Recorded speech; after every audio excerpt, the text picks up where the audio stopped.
Making realistic paper flowers is now an easy and fun paper craft that you can do. I'm going to show you how to make dimensional paper lilies using McGill's Paper Blossoms floral design tools. You'll learn to transform flat paper punch-outs like these into realistic lilies like these. Let me teach you how to make them. First, let's review the tools you'll need. McGill's Paper Blossoms punches provide the shapes that coordinate to create our beautiful lilies.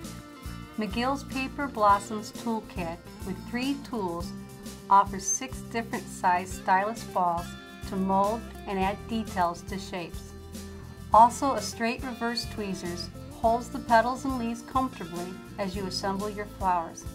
McGill's Craft Molding Mat with just the right amount of cushion to mold your punch shapes into petals and leaves. I'm sure you'll like the larger work area and non-skid surface too.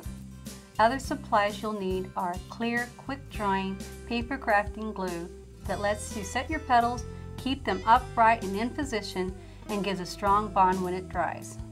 Also, ink pads, markers, and pastels will add color details to petals and leaves. Now we're going to make the lily. The punch shapes that we'll use are the star lily, the starburst, and the crystal. Let's start with the 5 techniques that mold paper shapes into flowers. They are shaping, pinching, bending, cupping, and assembly. Place one of the star lily shapes on your mat and use the 8mm stylus. Press the stylus into the center of the petal as you move the tool in a circular motion over the paper. This softens the paper so it can be manipulated more easily. As you do this, paper will begin to curl up around the stylus. That's the shaping technique number 1, and you'll use it to form the petals and leaves. Now take the curved shape and turn it around. Center the reverse tweezers over the narrow end of the shape. With your thumb and index finger, gradually pinch the paper around the tweezers. This prepares the end for attaching to the flower base.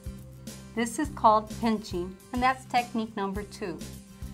Next, hold the pinched end of the shape between finger and thumb. Use the tweezers to grasp the side of the shape and roll it back to form the natural curve of a petal. Repeat this on the other side. See how the petal's beginning to take shape? This is called bending, technique number 3.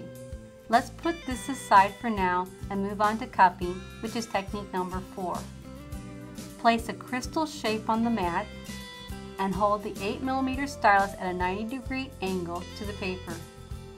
Press down and roll the stylus around in the center a bit to help it cup up.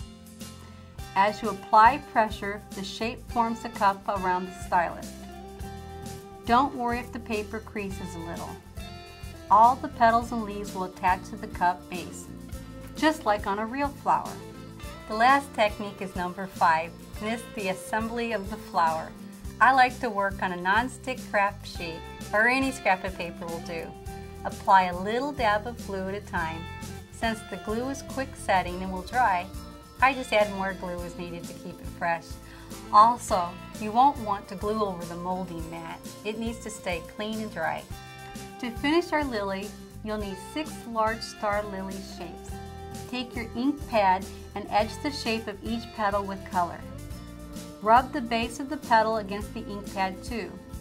Then take your marker and make some dots over the color you've just added and up the petal a little.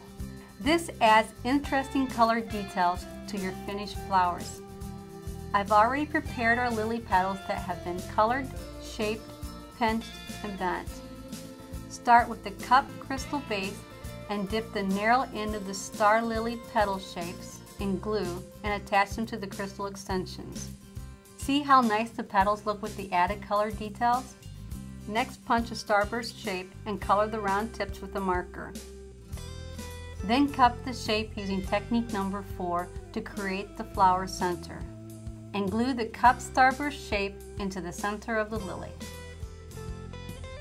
Next, punch 2 or 3 star lily shapes in green paper. Using our techniques, shape, pinch, and bend each one to create leaves. Use the 1mm stylus to add veining details. Attach the leaves to the crystal base to finish the assembly. There you have a lily made with McGill's Paper Blossoms punches, molding tools, and 5 simple techniques. And look what I've created with these lovely lilies. This beautiful decorative wreath, this gift bag covered with lilies. Don't they make this holiday card look special? The Star Lily Punch also makes fabulous poinsettias. Your creative possibilities are endless with McGill's Paper Blossoms floral design tools, and you'll enjoy the satisfaction of making your own custom flowers. You can review these techniques and see more project ideas at McGillInk.com. Now you can create a whole garden of paper flowers with McGill's Paper Blossoms floral design tools. Just punch, shape, and assemble.